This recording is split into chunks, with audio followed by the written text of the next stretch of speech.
Je m'appelle Emily Anderson et j'ai 28 ans. Il y a 3 mois, je pensais avoir tout compris. J'étais fiancée à Nathan, l'amour de ma vie, et nous organisions notre mariage de rêve pour décembre.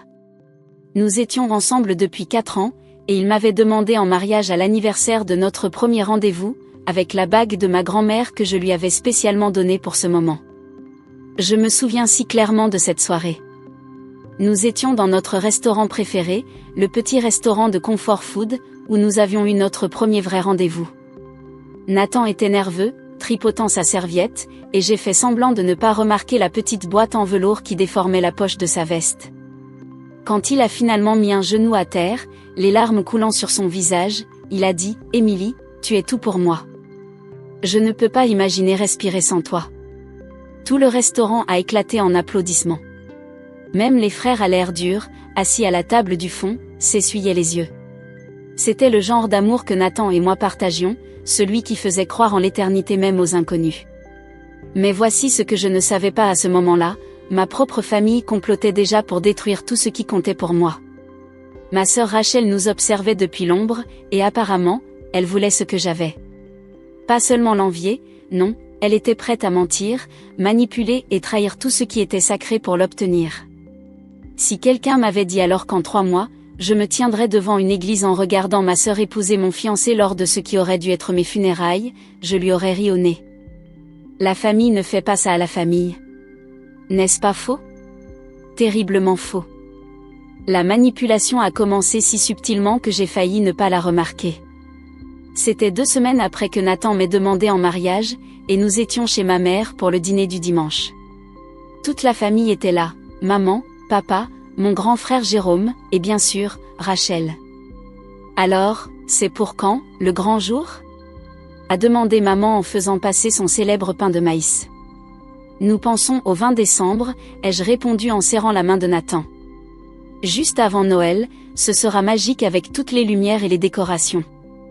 J'ai remarqué que la fourchette de Rachel s'était immobilisée à mi-chemin de sa bouche. Elle l'a posée lentement, et quand elle a levé les yeux, il y avait quelque chose dans son regard que je n'avais jamais vu auparavant. Quelque chose de froid. Le 20 décembre. C'est intéressant, a-t-elle dit, sa voix douce comme du miel, mais avec une pointe acérée. C'est la date à laquelle David m'a demandé en mariage il y a 2 ans. David était l'ex-fiancé de Rachel, qu'il avait quitté 6 mois avant leur mariage. Ça l'avait dévasté, et toute la famille s'était mobilisée pour l'aider à surmonter ça. Mais en parler maintenant, ce jour-là, semblait délibérément cruel. Nathan s'est agité, mal à l'aise. On peut choisir une autre date si. Non, ai-je répondu fermement, en regardant Rachel droit dans les yeux. Nous ne changeons pas notre date à cause d'un mauvais souvenir. Ce n'est pas juste pour nous. Rachel a souri, mais ses yeux ne souriaient pas. Bien sûr que non, ma sœur. Je trouve juste intéressant de voir comment les choses s'arrangent. Ce soir-là, Nathan en a reparlé. Chérie, peut-être qu'on devrait envisager une autre date. Je ne veux pas créer de problème avec ta famille. Ça a dû être mon premier avertissement. Nathan était toujours un pacificateur, toujours à essayer de rendre tout le monde heureux. C'était l'une des choses que j'aimais chez lui, mais c'était aussi ce qui le rendait si facile à manipuler. Les appels téléphoniques ont commencé la semaine suivante. Rachel appelait Nathan directement, ce que je trouvais bizarre, car nous n'avions jamais été si proches. Quand je lui demandais ce qu'elle voulait, il éludait. Elle vérifie juste les préparatifs du mariage, s'assure que je prends bien soin de toi, disait-il avec ce sourire innocent qui me faisait fondre le cœur. Mais j'ai commencé à remarquer des choses. Nathan devenait silencieux après ses appels. Il étudiait mon visage comme s'il cherchait quelque chose, et il a commencé à poser des questions étranges. Chérie, tu travailles beaucoup ces temps-ci. Tu te sens bien? Tu as l'air différente. Différente comment? Demandai-je, mais il secouait simplement la tête et changeait de sujet. La vérité, c'est que j'avais effectivement travaillé davantage. Je venais d'être promue directrice marketing senior dans mon entreprise et je voulais prouver ma valeur. Des heures supplémentaires, du travail le week-end, le rythme effréné. J'étais fatiguée, c'est sûr, mais j'étais aussi plus heureuse que jamais. Ma carrière décollait. J'allais épouser l'homme de mes rêves. La vie était belle, mais selon les appels de Rachel, apparemment, je luttais. Tu es vraiment stressée, a-t-elle dit lors d'une de ses visites surprises à notre appartement. Tu travailles jusqu'à minuit, tu manges à peine. Ce n'est pas toi, Émilie. Je vais bien, ai-je insisté. Juste occupée avec la promotion. Elle a incliné la tête, m'observant avec ses yeux calculateurs. Tu sais, quand David me trompait, j'étais aussi dans le déni. Je me suis jetée dans le travail pour éviter d'affronter la réalité. Que essaies-tu de dire? Rien. Juste que parfois, on ne voit pas ce qui est juste devant nous jusqu'à ce qu'il soit trop tard. J'aurais dû la mettre à la porte sur le champ. J'aurais dû voir ce qu'elle faisait, semer le doute, faire remettre en question ma stabilité par Nathan, me faire douter de ma propre réalité. Mais c'était ma sœur. Je lui faisais confiance. Mon Dieu, j'étais si naïve. Le 15 octobre. Je n'oublierai jamais cette date, car c'est le jour où ma vie s'est scindée en un avant et un après. Je rentrais d'une réunion avec un client en centre-ville quand c'est arrivé. Un camion a grillé un feu rouge et s'est encastré dans le côté conducteur de ma voiture. Je me souviens du bruit, le métal qui se froisse, le verre qui explose, le monde qui tourne. Puis plus rien. Je me suis réveillée 3 jours plus tard à l'hôpital, avec une commotion cérébrale, 2 côtes cassées et une clavicule brisée. Le médecin a dit que j'avais de la chance d'être en vie. Le premier visage que j'ai vu en ouvrant les yeux était celui de Nathan, strié de larmes. Merci mon Dieu, a-t-il murmuré, embrassant mon front avec douceur. J'ai cru t'avoir perdu. Mais quelque chose n'allait pas. Il semblait distant. Prudent, comme s'il manipulait du verre fragile. Où est ma famille? Ai-je demandé faiblement. Ils arrivent, a-t-il répondu, mais il évitait mon regard. Rachel est arrivée 1 heure plus tard, se précipitant avec des larmes parfaites coulant sur son visage parfait. Oh mon Dieu, Émilie, nous avons eu si peur. Elle m'a serré dans ses bras, et j'aurais dû me sentir réconfortée. Au lieu de ça, quelque chose de froid s'est installé dans mon estomac. Ses larmes semblaient répéter. Son inquiétude, jouée. Les médecins disent que tu as besoin de repos complet, a-t-elle dit. Pas de stress, pas de travail, pas de préparation de mariage. Ton cerveau a besoin de temps pour guérir. Le mariage n'est que dans 2 mois, ai-je protesté. Je serai guérie d'ici là. Nathan et Rachel ont échangé un regard. Un regard qui m'excluait totalement. On verra, a dit Nathan doucement. C'est à ce moment-là que j'ai su que quelque chose n'allait pas.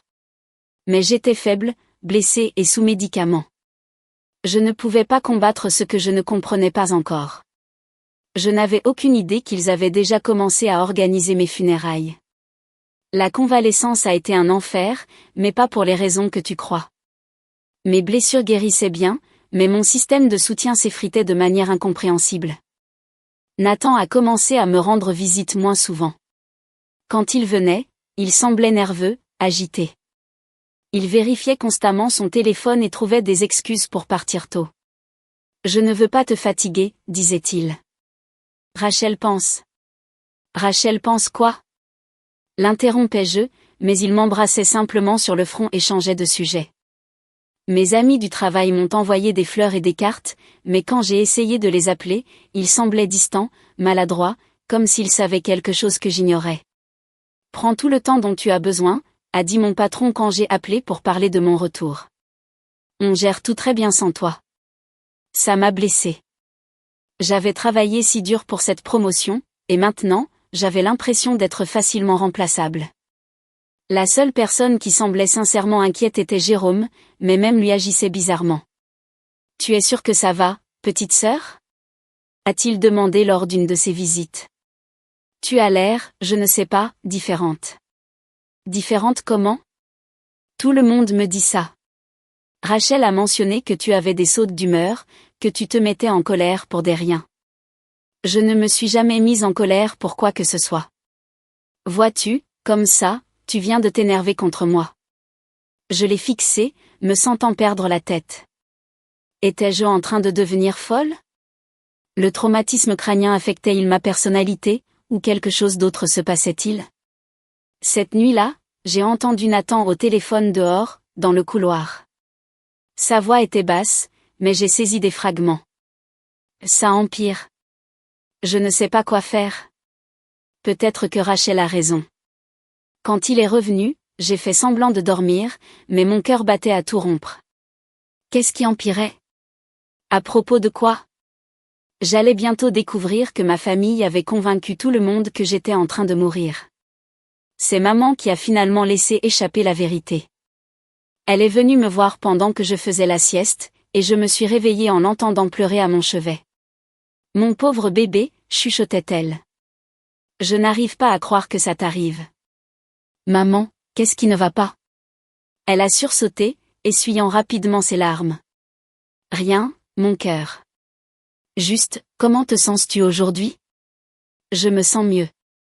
Les maux de tête ont presque disparu et les côtes me font à peine mal. Le visage de maman s'est décomposé. Ne me mens pas, Émilie. Les médecins nous ont tout dit, à propos de l'enflure du cerveau, que tu pourrais ne pas, que nous n'avons peut-être plus beaucoup de temps. Mon sang s'est glacé. Maman, de quoi parles-tu? Je vais mieux.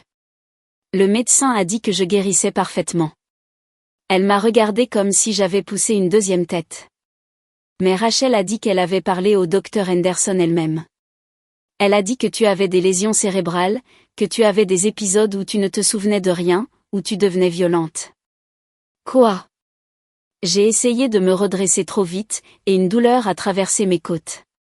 Maman, je n'ai pas parlé au docteur Henderson depuis des semaines. Et je n'ai jamais été violente de ma vie. Mais je pouvais le voir dans ses yeux. Elle ne me croyait pas. Elle pensait que la blessure à la tête me rendait délirante. Rachel s'est occupée de tout, a dit maman doucement. Elle a été ton porte-parole avec les médecins, a parlé à Nathan de ce qui était le mieux pour toi. C'est à ce moment-là que ça m'a frappé comme une nouvelle collision. Rachel interceptait mes informations médicales. Elle parlait à mes médecins, à mon fiancé, à ma famille, leur racontant des mensonges sur mon état. Mais pourquoi? Qu'est-ce qu'elle pouvait bien y gagner? Oh mon Dieu, Nathan, où est Nathan en ce moment? Ai-je demandé, ma voix étrangement calme. Il avait besoin d'un peu d'espace pour assimiler tout ça. Rachel l'aide à traverser cette période difficile. Je parie qu'elle le faisait. Cette nuit-là, j'ai fait ce que j'aurais dû faire depuis des semaines. J'ai appelé directement le docteur Henderson. Mademoiselle Anderson, comment vous sentez-vous? Docteur, j'ai besoin de savoir une chose. Qu'avez-vous exactement dit à ma famille au sujet de mon état? Il y a eu un silence. Je n'ai pas parlé à votre famille, mademoiselle Anderson. Les lois sur la confidentialité médicale m'empêchent de discuter de votre cas avec qui que ce soit, sauf si vous êtes présente ou avez donné une autorisation écrite. Mon cœur s'est arrêté, mais ma sœur Rachel a dit qu'elle vous avait parlé. Elle a dit à ma famille que j'avais des lésions cérébrales, que j'étais en train de mourir.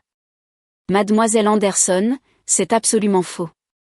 Vos blessures, bien que graves, guérissent parfaitement. Vous n'avez aucune lésion cérébrale, aucun problème de mémoire, aucun changement de personnalité. Vous êtes censé faire une guérison complète. J'ai commencé à trembler. Pourriez-vous mettre cela par écrit? Et pourriez-vous appeler ma famille directement pour corriger cette désinformation? Bien sûr. C'est très préoccupant. Quelqu'un a-t-il usurpé mon identité? Quelque chose comme ça. Après avoir raccroché, je suis restée dans le noir, les morceaux du puzzle s'assemblant de manière horrible. Rachel avait prétendu être mon représentante médicale tout en disant à tout le monde que j'étais en train de mourir. Elle avait consolé Nathan, l'aidant à accepter l'idée de me perdre. Mais pourquoi s'arrêter là si j'étais censée mourir de toute façon? J'ai attrapé mon téléphone et j'ai appelé Nathan. Ça a sonné directement sur sa messagerie. J'ai rappelé. Messagerie. À la 3e tentative, Rachel a répondu. Émilie, chérie, pourquoi appelles-tu Nathan si tard? Tu sais qu'il essaie de se reposer. Où est-il, Rachel? Il est ici, chez moi. Je m'occupe de lui pendant cette période difficile. Passe-le-moi tout de suite. Ma chérie, peut-être demain, quand tu te sentiras plus stable. J'ai raccroché et commandé un Uber. S'ils pensaient que j'étais en train de mourir, il était temps de leur prouver le contraire. Je suis arrivée à l'appartement de Rachel à 23h, toujours vêtue de ma chemise d'hôpital et d'une veste que j'avais attrapée en partant. Chers spectateurs, abonne-toi pour recevoir des notifications dès que la partie finale est publiée. À très bientôt.